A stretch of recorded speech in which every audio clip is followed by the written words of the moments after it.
Talha உங்கள் அண்ணன் சீரக்கூடாது. தல்ஹாங் கூட ஒரு நாள் மிஞ்சி போனால் 1.5 நாள் சண்டை இருந்தது எல்லாத்துக்குமே.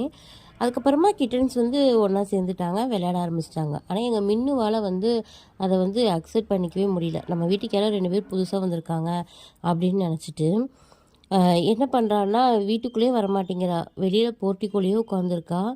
கீழே ஸ்டேர் கேஸுக்கு கீழே போய் உட்காந்துக்கிறா. பார்க்க சங்கடமாக இருக்குது. நானும் தூக்கிட்டு வருது, மறுபடியும் வெளியில் ஓடிடுறா.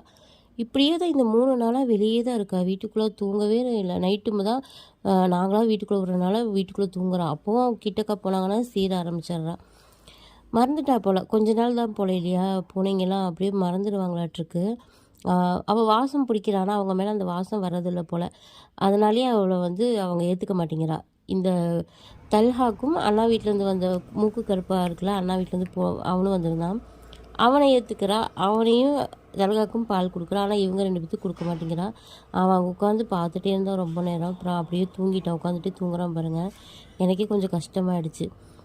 நான் அந்த பக்கம் போனால் எந்திரிச்சு போயிடுவா அப்படின்னு நின்றுட்டே இருந்தேன். அப்புறம் என்னை பார்த்ததுமே எந்திரிச்சு வந்துட்டான்.